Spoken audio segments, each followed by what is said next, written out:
নমস্কাৰ প্ৰিয় দৰ্শক, অন্য এটা গুৰুত্বপূৰ্ণ ভিডিঅ'লৈ আপোনাক আন্তৰিক স্বাগতম জনাইছোঁ। আজিৰ দিনত এনেকুৱা কিছুমান মানুহ আমাৰ মাজত আছে, যিবোৰে কাৰোবাক সহায় কৰিবলৈ গৈ বিপদলৈহে ঠেলি দিয়ে। হয়তো আপুনিও কেতিয়াবা এনেকুৱা কিছুমান পৰিস্থিতিৰ সন্মুখীন হৈছে। আজিৰ আমি এই বিষয়ে কিছুমান কথা পাতিম, যিয়ে আপোনাক অকলে আগবাঢ়ি যোৱাত সহায় কৰিব। কাৰোবাৰ পৰা কিবা আশা কৰাৰ আগতে 10 বাৰ ভাবিব। যদি আপুনি এই কথা শুনিবলৈ আগ্ৰহী আৰু আপোনাৰ হাতত সময় আছে, তেন্তে আমাৰ এই ভিডিঅ'টো সম্পূৰ্ণ শেষলৈকে চাব। হয়তো আজি এই ভিডিঅ'টোৱে আপোনাৰ মনত থকা দুখ কষ্টবোৰ দূৰ কৰি শান্তিও দিব পাৰে। ভগৱান শ্ৰীকৃষ্ণই কৈছে, যাৰ যাবলগীয়া আছে যাব দিয়ক, কাৰণ আজি থাকিলেও কাইলৈ গুচি যাব। কাৰোবাক লৈ ইমানো পাগল নহ'ব যে তেওঁ আপোনাক পাগল বুলি ভাবিবলৈ আৰম্ভ কৰে। সন্মান এক মূল্যৱান বস্তু। বেয়া মানুহৰ পৰা কেতিয়াও সন্মান আশা নকৰিব। কিছুমান মানুহক আপোনা কৰিবলৈ যিমানে চেষ্টা নকৰক কিয়, তেওঁলোকে প্ৰমাণ কৰে যে তেওঁলোক কেতিয়াও আপোনাৰ হ'ব নোৱাৰে। সময় থাকোঁতে নিজকে সলনি কৰক, কাৰণ সময় সলনি হ'লে ই বহুত অসুবিধাৰ সৃষ্টি কৰে। আজিৰ দিনত সেইজনে ভগৱান, যাৰ হাতত টকা আৰু পদ আছে। আজিৰ দিনত টকাৰ আন এটা নাম সম্পৰ্ক হৈ গ'ল। টকা থাকিলে আপোনাৰ নিৰক্ষৰতা, আপোনাৰ বেয়া কাম, আপোনাৰ বেয়া আচৰণ সকলো ক্ষমা কৰা হয়। এয়াই কলিযুগ। ইয়াত বেয়া মানুহৰ লগত বেয়া হ'বও পাৰে বা নহ'বও পাৰে, কিন্তু ভাল মানুহৰ লগত নিশ্চয় বেয়া হয়। কিছুমান মানুহ অৰ্থ খাতিৰত সম্পৰ্কত প্ৰৱেশ কৰে। তেওঁ বুজি পায় তেওঁতকৈ চতুৰ কোনো নাই, কিন্তু বাস্তৱত তেওঁ নিজৰ ভাগ্যক পৰিত্যাগ কৰে। যদি তেওঁ যাব বিচাৰে, তেন্তে এৰি দিয়ক। কিয় ধৰি ৰাখিছে? সম্পৰ্কত প্ৰেম ভাল লাগে, ভিক্ষা নহয়। পত্নী কৰিবলৈ দেউকাৰ প্ৰয়োজন নহয়, কিন্তু স্বামীৰ লগত সংগ আৰু সময়ৰ প্ৰয়োজন। সকলোৱে বন্ধু বা আত্মীয় হিচাপে জীৱনলৈ নাহে। কিছুমান মানুহ পাঠ হিচাপেও আহে। যদি তেওঁ আপোনাৰ নহয়, তেন্তে আন কাৰোবাৰ প্ৰশংসা কিয়? আনকি অপ্ৰয়োজনীয়ভাৱে আনক কন্দাবলৈ বাধ্য কৰা সকলেও এদিন কান্দিব লগা হয়। কাৰোবাৰ ইমানো ওচৰলৈ নাযাওক যে তেওঁলোকে আপোনাৰ দূৰত্ব ভাল পাবলৈ আৰম্ভ কৰে। সেই ভুলবোৰে বহুত আঘাত দিয়ে, যাৰ বাবে ক্ষমা বিচৰা সময় পাৰ হৈ যায়। কোনোবাই যদি অকলশৰীয়া হয়, তেন্তে তাৰ অৰ্থ এইটো নহয় যে তেওঁক কোনেও ভাল নাপায়, কিন্তু তেওঁ অকলে থাকে, কাৰণ এই পৃথিৱীখন তেওঁ ভালদৰে চিনি পাইছে। কাৰোবাৰ বাবে ইমানো পৰি নাযাব যে আপুনি যিজন ব্যক্তিৰ বাবে পৰে, তেওঁ আপোনাক ওপৰলৈ তুলিবলৈও অস্বীকাৰ কৰিব পাৰে। কিছুমান মানুহ বাহিৰৰ পৰা বৰ ধুনীয়া, যদিও ভিতৰৰ পৰা সমানেই বিষাক্ত। অকলে থাকিলে ইমান দুখ নাপাব, ভুল মানুহৰ লগত থাকিলে যিমান দুখ পাব। ভুল হৈ নিজকে শুদ্ধ বুলি প্ৰমাণ কৰাটো ইমান কঠিন নহয়। সঠিক হৈ নিজকে ভুল বুলি প্ৰমাণ কৰাটো কাৰোবাৰ বাবে বৰ কঠিন হ'ব পাৰে। তেওঁ যদি 1% কাৰোবাৰ হয়, বাকী 99%টো আপুনি নিবিচাৰিব।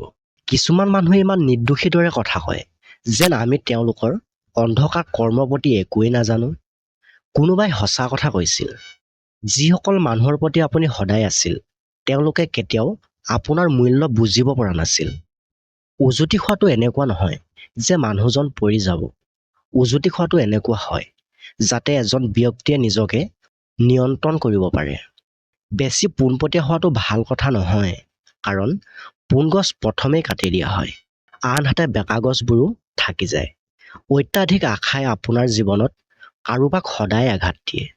অভ্যাস কৰি নিদিব, কাৰণ মানুহ সলনি হ'লে নিজৰ ওপৰতে বেছি খং উঠে। যেতিয়ালৈকে আপোনাক কোনোবাই বিশ্বাসঘাতকতা নকৰে, তেতিয়ালৈকে আপুনি বুজি নাপায় জীৱনটো কি। মই মানুহক অনুসৰণ কৰিছোঁ, কাৰণ মই কাৰোবাক যিমানে সন্মান দিছোঁ, সিমানে তেওঁ মোক অৱনতি বুলি গণ্য কৰিছে। এবাৰ অনুভৱ কৰিব যে আপোনাক কোনোবাই পিন্ধাইছে বা খুৱাইছে, তেন্তে আপুনি তেওঁক অসুবিধা নিদিব। আনক কষ্ট দিয়াসকল কেতিয়াও সুখী হ'ব নোৱাৰে। তেওঁলোকেও এদিন কষ্ট পাব, আৰু বিশ্বাস ৰাখক যে আপুনি সেইটো চাবলৈ নিশ্চয়কৈ সুযোগ পাব। এটা নিৰ্দিষ্ট পৰিমাণে ভাগি যোৱাৰ পাছত এজন ব্যক্তিয়ে তেওঁৰ বাটত অহা সুখবোৰো পাহৰি যায়। যদি আপুনি প্ৰশংসা কৰিব বিচাৰে, তেন্তে জীয়াই থকা সময়ত কৰক।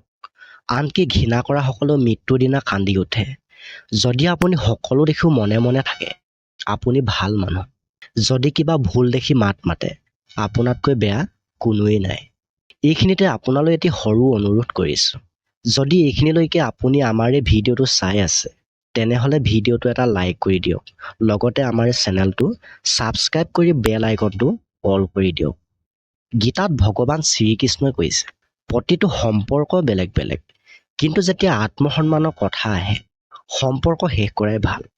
সমৰ্থনে মানুহক ফুটা কৰি তোলে আৰু আশাই মানুহক দুৰ্বল কৰি তোলে।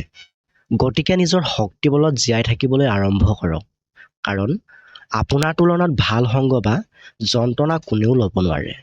জীৱনত কোনেও একো ভুল নকৰে, সদায় আমাৰ দোষ। জীৱনত এটা ভাল কথা শিকিছোঁ, যিজনক আপুনি নিজৰ জীৱনতকৈও বেছি ভাল পায়, তেওঁৱে সদায় সলনি হয়। ভগৱান শ্ৰীকৃষ্ণই কৈছে, ভুল কৰক, কাৰণ সকলোৱে ভুল কৰে, কিন্তু কাৰো লগত কেতিয়াও অন্যায় নকৰিব। কোনোবাই আপোনাক এৰি গ'লে চিন্তা নকৰিব। ভুল মানুহ যাব দিব লাগে, যাতে আপোনাৰ জীৱনলৈ উপযুক্ত মানুহ আহিব পাৰে। যেতিয়াই কোনো সম্পৰ্কত আপুনি বুজা হ'বলৈ আৰম্ভ কৰে, তেতিয়া সেই সম্পৰ্কটো ভাঙি পেলোৱাটো বুদ্ধিমানৰ কাম। কিন্তু সেইসকল লোকৰ পৰা সাৱধান হওক, যিয়ে আপোনাৰ নিজৰ কথা কৈ পিছফালৰ পৰাই আক্ৰমণ কৰে। যদি আপুনি এটা সুখী জীৱন বিচাৰে, তেন্তে আনৰ কথাবোৰ হৃদয়ত লোৱা বন্ধ কৰক। মানুহে আপোনাৰ লগত কাম শেষ কৰিলে আপোনাৰ নামটো পাহৰি যায়। যদি দুখে আঘাত কৰে, তেন্তে কিমান কষ্ট হয় সেইটো গম পাব। কাৰোবাক আওকাণ কৰিলে আটাইতকৈ বেছি কষ্ট হয়, যেতিয়া আপুনি উপলব্ধি কৰে যে আপুনি যিজনক আটাইতকৈ বেছি বিশ্বাস কৰিছিল, তেওঁৱে আপোনাক ব্যৱহাৰ কৰিছিল, আৰু আপুনি যাক বেছি ভাল পায়, তেওঁৱে আপোনাক মিছা কথা কৈছিল। কথা ৰঙে কৈ দিয়ে, তেওঁৰ মাজত আপুনি কিমান গভীৰতালৈ আছে আৰু কিমান মৰম আছে। পৰিয়ালত চলি থকা কথাবোৰ সদায় গোপনে ৰাখিব লাগে, নহ'লে মানুহে এনেবোৰ কথা বৰ আগ্ৰহেৰে প্ৰচাৰ কৰি ঠাট্টা মুস্কুৰা কৰে।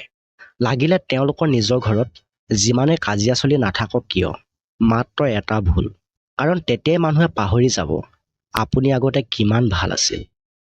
অহংকাৰী মানুহৰ বাবে কোনো ভগৱান নাই, আৰু আন মানুহৰ প্ৰতি জ্বলা ব্যক্তিজনৰ বাবে কোনো আপোন নাই।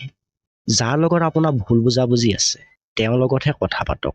আন মানুহৰ লগত কথা পাতিলে কথাবোৰ বাঢ়িব পাৰে, আনকি আপোনাৰ জয়ো যেন লুকাই যায়। অভিনন্দন জনোৱা ব্যক্তিজন আপোনাৰ লগত নাথাকিলেও পৰাজয়ো ধুনীয়া দেখা যায়, যদি আপোনাৰ ওচৰত কোনোবাই আপোনাৰ লগত থিয় হয়। গোটেই ৰাতি গভীৰ টোপনি অহাটো ইমান সহজ নহয়, তাৰ বাবে গোটেই দিনটো সততাৰে জীয়াই থাকিব লাগিব। আপোনাৰ আটাইতকৈ ডাঙৰ দায়িত্ব হ'ল নিজকে সদায় সুখী কৰি ৰখা। যদি অলপ বেকা হৈ সম্পৰ্ক এটা ভাঙি যোৱাৰ পৰা ৰক্ষা হয়, তেন্তে বেকা হোৱাটো ভাল, কাৰণ সকলোৱে আকাৰ থাকে, কিন্তু সম্পৰ্কৰ প্ৰতি গুৰুত্ব দিয়াজন বেকাৰ নহয়। জীৱনত বহুত ভুল হয়, কিন্তু য'ত শাস্তি থাকে তাতে আমি ভুল কৰোঁ। কাৰোবাৰ হাতত তেতিয়াহে ধৰক যদিহে তেওঁক সহায় কৰিব পাৰে। জীৱনত সেই ব্যক্তিজন প্ৰায় প্ৰতাৰিত হয়, যিয়ে কাৰোবাৰ প্ৰতাৰণা হোৱাটো নিবিচাৰে। যেতিয়া নতুন মানুহ পোৱা যায়, তেতিয়াই পুৰণি মানুহবোৰ বোজাৰ যেন লাগিবলৈ আৰম্ভ কৰে। ভৰসা ভগৱানক কৰক, মানুহৰ ওপৰত নহয়, কাৰণ মানুহে ঠগিছে, ভগৱানক বিশ্বাস কৰা জনে আজিলৈকে ঠগ খোৱা নাই। আজিকালি মানুহে ধোকাও বহুত ভাবি চিন্তি দিয়ে।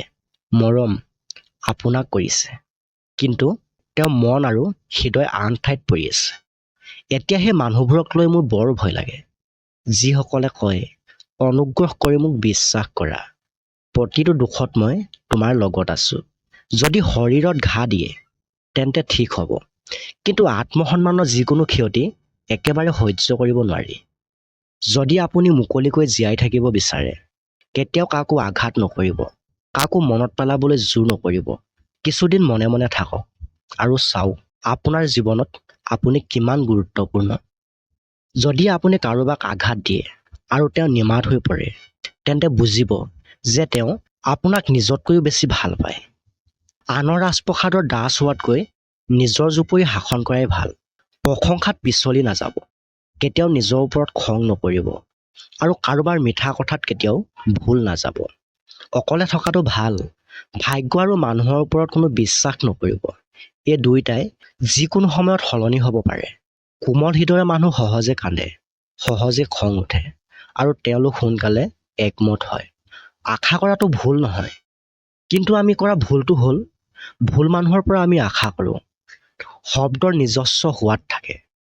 কথা কোৱাৰ আগত নিজৰ ফালে চোৱা উচিত। যদি আপুনি নিজকে ভাল নাপায় তেন্তে আনে কেনেকৈ ভাল পাব? যিজন ব্যক্তিয়ে দুখতো সুখী হ'বলৈ শিকিছে বুজিব যে সেই ব্যক্তিজন জীৱনত সফল হৈছে। জীৱনত আপুনি হাঁহিবলৈ শিকক, মানুহে কান্দিবলৈ শিকাই দিব। জীৱনত সেইখিনি সময় আহিব নিদিব। যোৱাসকলৰ বাবে অহাসকলক শাস্তি নিদিব।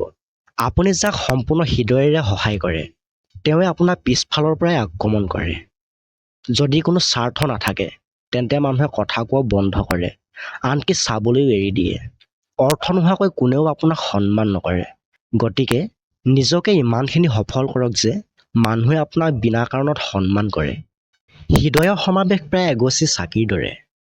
যিখন হাতে আমি জ্বলাই দিওঁ সেইখন হাতে আমি বতাহৰ পৰা ৰক্ষা কৰি আছোঁ। কাৰোবাক আপুনি সিমানখিনিয়ে সময় দিয়ক যিমানখিনি তেওঁ নিজেই বিচাৰে। যেতিয়াই আপোনাৰ সাহস আকাশত উপনীত হয় তেতিয়াই মনত ৰাখিব যে কোনোবা নিশ্চয় আহিব আৰু আপোনাৰ ডেউকা কাটিব। গোটেই জীৱন অকলে থাকক, কিন্তু কাৰোবাৰ লগত নিজকে জোৰকৈ সম্পৰ্ক স্থাপন নকৰিব। মানুহ আটাইতকৈ বেছি প্ৰতাৰিত তেতিয়া হয় যেতিয়া তেওঁ আনজন যিদৰে আছে তেনেদৰে গ্ৰহণ কৰে। নাজানো কিয় ইমান কষ্ট হয়। এই প্ৰেমে হাঁহি থকা মানুহজনকো কান্দিবলৈ প্ৰাৰ্থনা কৰে। আপোনাৰ দুখ কষ্ট আপোনাৰ মনত উৎপাদন হয়। যিমান ভাবিব সিমানেই বাঢ়িব। ইমান বিশ্বাসী নহ'ব যে আপোনাৰ চৌপাশৰ মানুহজনেও আপোনাৰ প্ৰকৃত ৰং দেখা পায়। এই পৃথিৱীত ভুল সময়ত সঠিক কথা বুজাই দিয়া মানুহ বিচাৰি পোৱাটো বৰ কঠিন। সদায় নিজৰ মতে জীৱন যাপন কৰক। যদি আপুনি মানুহৰ মতে জীয়াই থাকে তেন্তে আপুনি নিজেই কষ্ট পাব।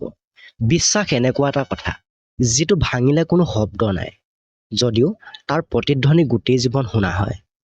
মনে যি বিচাৰে সেয়া আশা জীয়াই ৰাখক আৰু চাওক, আজি আপোনাক লৈ হাঁহি থকা সকলে কাইলৈ কান্দিব লাগিব।